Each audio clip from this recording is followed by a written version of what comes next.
This video may contain offensive language or be frightening to some viewers. Viewer discretion is recommended.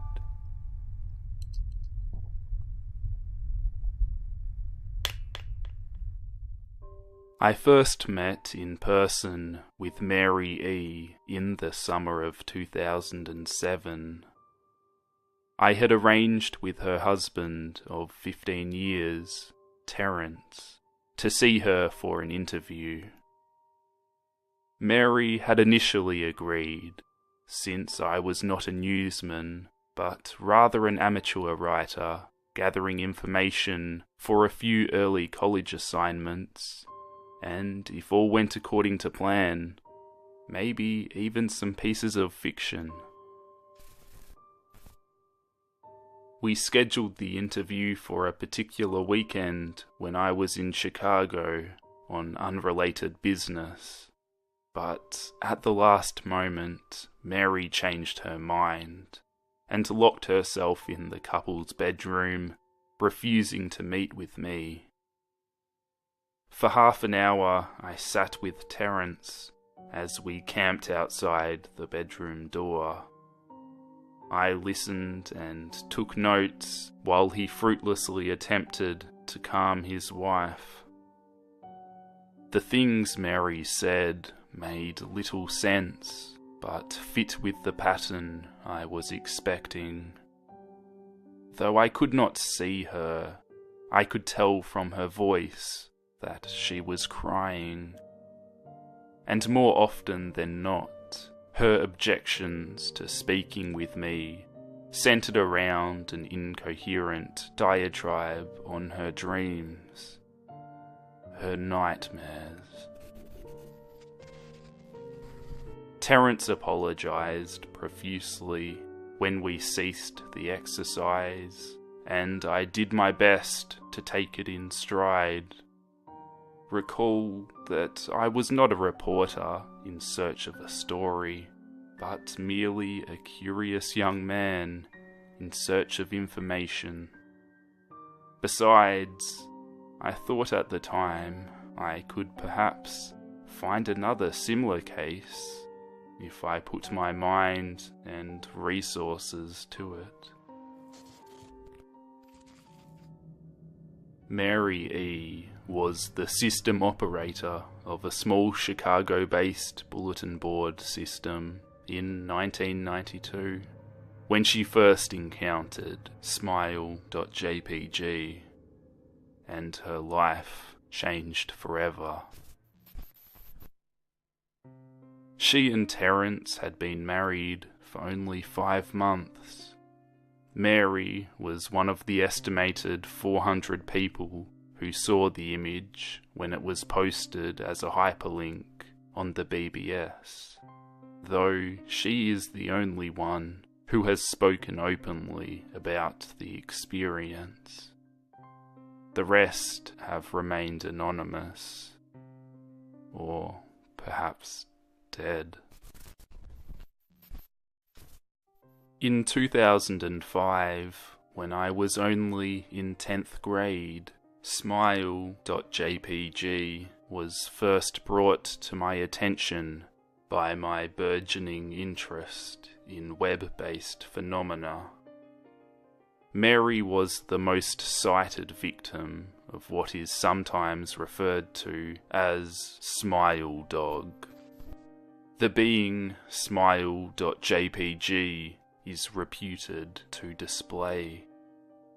What caught my interest, other than the obvious macabre elements of the cyber legend and my proclivity towards such things, was the sheer lack of information, usually to the point that people don't believe it even exists, other than as a rumour or hoax. It is unique because, though the entire phenomenon centers on a picture file, that file is nowhere to be found on the internet. Certainly many photo-manipulated simulacra litter the web, showing up with most frequency on sites such as the image board 4chan, particularly the /x/ focused paranormal subboard. It is suspected that these are fakes because they do not have the same effect the true smile.jpg is believed to have, namely sudden onset of temporal lobe epilepsy and acute anxiety. This purported reaction in the viewer is one of the reasons the phantom-like smile.jpg is regarded with such disdain. Since it is patently absurd, though depending on whom you ask, the reluctance to acknowledge smile.jpg's existence might be as much out of fear as it is out of disbelief. Neither smile.jpg nor smiledog is mentioned anywhere on Wikipedia, though the website features articles on such other, perhaps more scandalous shock sites. Any attempt to create a page pertaining to smile.jpg is summarily deleted by any of the encyclopedia's many admins. Encounters with smile.jpg are the stuff of internet legend. Mary E's story is not unique.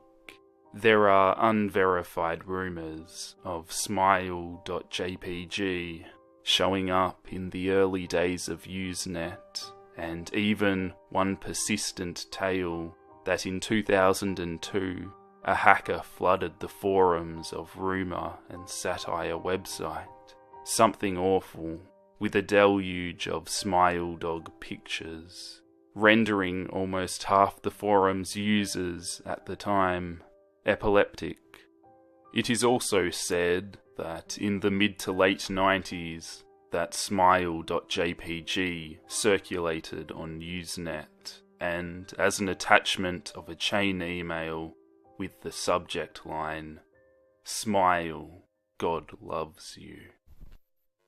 Yet despite the huge exposure these stunts would generate, there are very few people who admit to having experienced any of them, and no trace of the file or link has ever been discovered. Those who claim to have seen smile.jpg often weakly joke that they were far too busy to save a copy of the picture to their hard drive. However, all alleged victims offer the same description of the photo: a dog-like creature, usually described as appearing similar to a Siberian husky, illuminated by the flash of the camera, sits in a dim room. The only background detail that is visible being a human hand extending from the darkness near the left side of the frame. The hand is empty, but is usually described as beckoning. Of course, most attention is given to the dog, or dog-like